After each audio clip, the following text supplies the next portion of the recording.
अस्सलाम वालेकुम। मैं एडवोकेट खुर्शीद आलम इस मुल्क के उन 20 करोड़ मुसलमानों के लिए वीडियो बना रहा हूं जो बड़ी चैन की नींद सो रहे हैं। वो चैन की नींद सो रहे हैं और उनके दरवाजे पर एक मुसीबत आकर खड़ी हो गई है।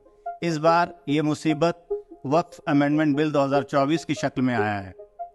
बीजेपी गवर्नमेंट ने पार्लियामेंट में मौजूदा वक्फ एक्ट में बदलाव करने के लिए ये बिल पेश किया है। क्या हो जाएगा अगर ये बिल पेश हो गया तो? क्या हो जाएगा अगर ये बिल एक कानून बन गया तो? अगर ये बिल कानून बन जाता है तो आप ये यकीन कीजिए कि मुसलमानों की जो वक्फ जायदाद है, वक्फुल्लाह, ऐसी जायदाद जो उनके पूर्वजों ने अल्लाह के राह में दे दिया, उस जायदाद से, उस मिल्कियत से लोगों का भला हो, इस कौम का भला हो, इस देश का भला हो, ऐसे जायदाद पर सरकार की नजर है। इस बिल के कानून बनने के बाद हमारी हजारों लाखों मस्जिदें, हमारे खानकाहें, हमारे मदारिस, हमारी कब्रिस्तानें और बहुत सारे जो मिली तंजीमें हैं, उनकी जायदाद को आसानी से सरकार हड़प लेगी। ये पहली बार नहीं है कि बीजेपी की केंद्र सरकार ने मुसलमानों को परेशान करने के लिए एक ऐसा बिल पेश किया है।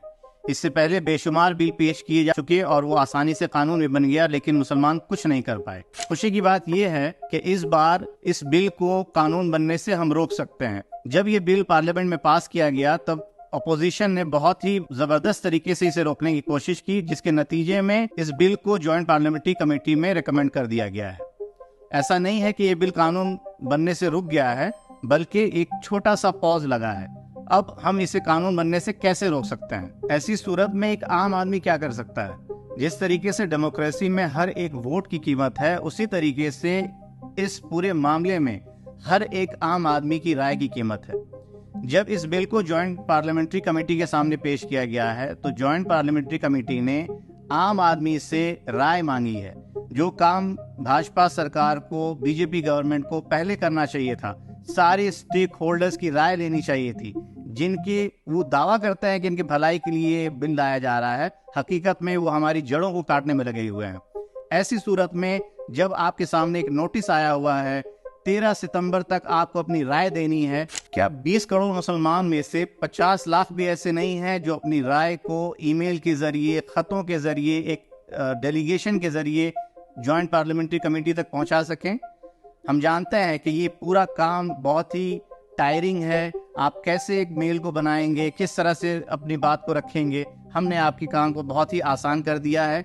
हमारे पास एक खाका तैयार है। उस खाका में हम क्या कहना चाहते हैं सरकार से, हम क्या कहना चाहते हैं जॉइंट पार्लियामेंट्री कमेटी से, वो सारी चीज़ें लिखी हुई हैं। सिर्फ आप स्क्रीन पे दिए हुए QR कोड को स्कैन कीजिए या फिर लिंक को फॉलो कीजिए और ये लिंक आपको आपके ईमेल बॉक्स तक ले जाएगा। वहाँ से आप बड़ी आसानी के साथ मेल भेज सकते हैं, अपने एहतजाज को, अपनी राय को दर्ज कर सकते हैं। 20 करोड़ में से 50 लाख, ये काफ़ी होगा इस बिल को यही ख़त्म करने के लिए। हमें मांग करनी है पूरे बिल की रिजेक्शन की, ना सिर्फ एक क्लॉज, ना कि 2 क्लॉज, बल्कि पूरा का पूरा बिल।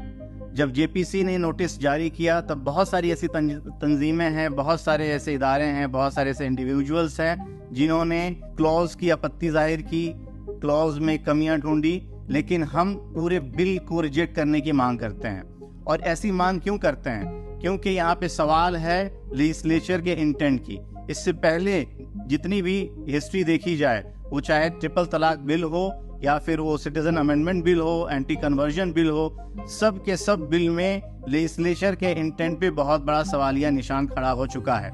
इस बार हम इस पूरे बिल को नकारते हैं, रिजेक्ट करते हैं। एक तारीखी मस्जिद के गिरने का गम हम आज तक अपने सीने में लिए बैठे हैं, और अगर ये बिल पास हो जाता है तो आप अंदाजा भी नहीं कर सकते हैं कि कितनी मस्जिदें, कितने मदारिस, कितने खानकाहें और कितनी कब्रिस्तानें हमारे हाथों से निकल जाएगी और हम कुछ कर नहीं पाएंगे। इसलिए आप दिए हुए QR कोड को स्कैन कीजिए, उसमें जो खाका बना हुआ है उसको आप ज्यादा से ज्यादा तादाद में शेयर कीजिए, अपनी राय को जॉइंट पार्लियामेंट्री कमेटी तक पहुंचाइए ताकि इस बिल को पास होने से रोका जा सके। और मेरी इस वीडियो को अपने ज्यादा से ज्यादा साथियों तक शेयर कीजिए ताकि ये पैगाम भारत के हर कोने तक पहुंच जाए।